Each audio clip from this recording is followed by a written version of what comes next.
एक हरे भरे वन में नदी किनारे हाथियों का एक समूह रहता था, जिसका मुखिया चतुर्दंत नामक हाथी था। वर्षों से वह समूह उस वन में सुखमय जीवन व्यतीत कर रहा था, लेकिन एक समय वन अकाल की चपेट में आ गया। नदी का जल सूख गया, वन की हरियाली चली गई और हाथी भूख प्यास से मरने लगे। इस विपत्ति से निकलने की प्रार्थना लिए सभी हाथी अपने मुखिया चतुर्दंत के पास गए और बोले, गजराज, इस अकाल की स्थिति में यदि हम और अधिक इस वन में रहे तो काल का ग्रास बन जाएंगे।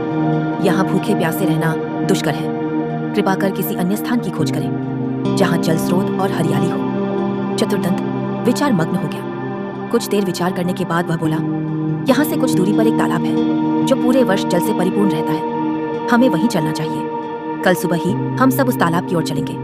अगले ही दिन सभी हाथी उस तालाब की ओर चल पड़े। 5 दिन और 5 रात की यात्रा पूर्ण कर वे वहां पहुंचे। जल से पूर्ण तालाब को देख वे बहुत प्रसन्न हुए और दिन भर वहां क्रीड़ा करते रहे। संध्या होने पर वे बाहर निकले और वन में चले गए। तालाब के किनारे खरगोशों की बस्ती थी, जिसमें उनके बहुत सारे बिल थे, लेकिन हाथी इससे अनभिज्ञ थे। अतः वे खरगोशों के बिलों को रौंदते हुए निकल गए। खरगोशों के बिल तहस नहस हो गए। कई खरगोश घायल हुए और कई मारे गए। हाथियों के जाने के बाद सभी खरगोश एकत्रित हुए और स्वयं पर आए इस संकट के विषय में चर्चा करने लगे। एक खरगोश बोला, हाथियों का समूह प्रतिदिन जल के लिए तालाब में आया करेगा। ऐसे में हमारा यहाँ रहना कठिन हो जाएगा। वे हमारे बिलों के साथ हमें भी रौंद देंगे। हम में से कोई भी नहीं बचेगा। हमारा वंश समाप्त हो जाएगा।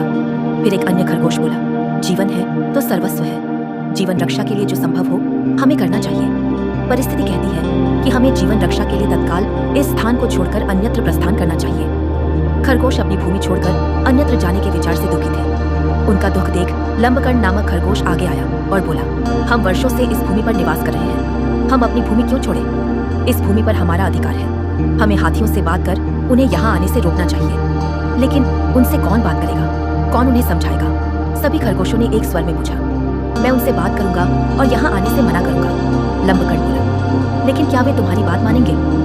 अवश्य मानेंगे। मेरे पास एक युक्ति है। मैं उनसे कहूंगा कि ये तालाब चंद्रमा में बैठे खरगोश का है और उसने आप लोगों का यहाँ आने से मना किया है। संभवतः वे मेरी बात मान जाए, लंबकर्ण बोला। अगले दिन लंबकर्ण हाथियों के मुखिया से मिलने तालाब के मार्ग में स्थित एक ऊंचे टीले पर बैठ गया। जब हाथियों का समूह वहां से गुजरा तो वह हाथियों के मुखिया चतुर्दंत से बोला, गजराज, क्या आपको याद नहीं, यह तालाब चांद में रहने वाले खरगोश का है। आपको बिना उसकी अनुमति के इस तालाब के जल का उपयोग नहीं करना चाहिए। चतुर्दंत ने पूछा, तुम कौन हो? मैं चांद में रहने वाले खरगोश का संदेशवाहक हूँ। उसने मुझे अपने संदेश के साथ आपसे मिलने भेजा है, लंबकर्ण बोला। संदेश क्या वह है? चतुर्दंत ने फिर से पूछा। संदेश है कि इस पवित्र तालाब में चंद्रदेव का वास है, इसलिए तुम लोग इसके जल का उपयोग नहीं कर सकते।